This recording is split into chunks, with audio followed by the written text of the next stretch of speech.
প্রায় সময় সর্বদাই যিনি মসজিদে নববীতে জুমার যেই দিন খুতবা দিতেন মসজিদে নববী শরীফের মধ্যে আপনারা অনেকেই শুনেছেন একটা আপনার কাণ্ড ছিল খেজুর গাছের, একটা কাণ্ড ছিল, সেখানে দাঁড়িয়ে আমার নবী খুতবা দিতেন। জোরে বলেন সুবহানাল্লাহ।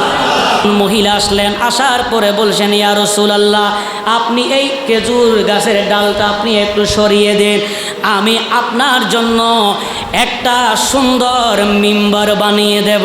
জোরে বলেন সুবহানাল্লাহ। ওই আনসারী মহিলা নবীজির জন্য মসজিদে নববী শরীফের ভেতরে একটা মিম্বার বানিয়ে দিলেন, আর খেজুর গাছের ডাল কানা একটু সরাই দিলেন।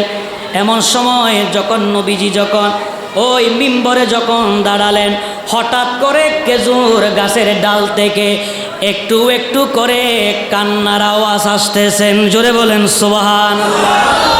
খেজুর গাছের বৃক্ষ কি করতেছে? আরো জোরে না, কি করতেছে? খেজুর গাছের বৃক্ষ কান্না করতেছে, ওই কণ্ডটা ওই ডালটা কান্না করতেছে। এবং আমার নবী খুতবা দেওয়া যখন শেষ করলেন, খেজুর গাছের ডালের কাছে নবীজি জিজ্ঞেস করলেন, খেজুর গাছ তুমি কান্না করছো কেন?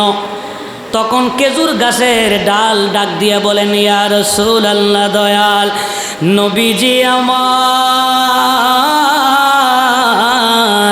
ও মায়ার নবী, ইয়া রাসূলুল্লাহ, এতদিন যাবত আপনি আমার এই খেজুর গাছের ডালের উপর দাঁড়িয়া, আমি ডালের উপরে হেলান দিয়া আপনি সর্বদাই খুতবা দিতেন, কিন্তু আজকে মিম্বর পাওয়ার পরে আমাকে পাশে ঠেলে দিয়েছেন।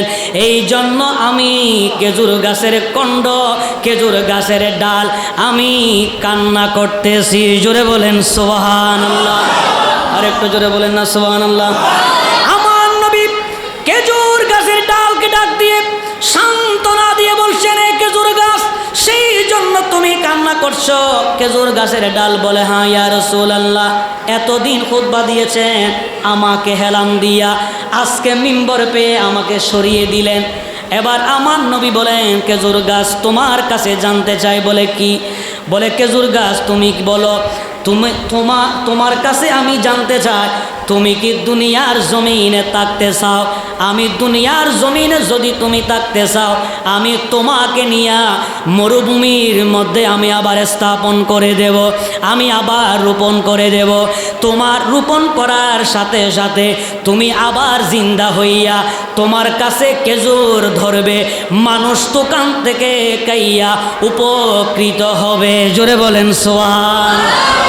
আমার নবী ডাক দিয়ে বলেন, খেজুর গাছ দুনিয়ায় থাকতে চাইলে দুনিয়ার মানুষের জন্য তোমাকে আমি উপকার বানিয়ে দেব, আর তুমি যদি চাও না এইখানে থাকবো না, আমি জান্নাতে থাকবো, যদি তুমি জান্নাতে থাকতে চাও আমি তোমাকে জান্নাতে পাঠিয়ে দেব।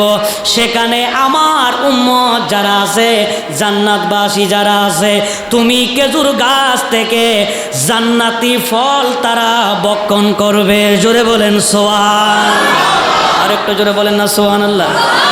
তার মানে আমার নবী বলেন, খেজুর গাছের ডাল শোনো, এখানে থাকতে চাইলে এখানে রাখবো, যদি এখানে থাকতে না চাও, জান্নাতে থাকতে চাও, তাহলে জান্নাতে ব্যবস্থা করে দেব, তোমারকে আমি ফল দিয়া ভরপুর করে দেব। আমার জান্নাতি মেহমানেরা, আমার উম্মতেরা তোমার থেকে জান্নাতি খেজুর ভক্ষণ করবে। জোরে বলেন সুবহানাল্লাহ। এবার খেজুর গাছ ডাক দিয়ে বলেন, ইয়া রাসূলুল্লাহ, দুনিয়ার জমিনে আমি থাকতে চাই না, আপনি আমাকে জান্নাতের মধ্যে পাঠিয়ে দেন, সেখানে আপনার উম্মত যারা জান্নাতের মেহমান হবে, আমি জান্নাতি মেহমানদেরকে মেহমানদারি করব। জোরে বলেন সুবহানাল্লাহ।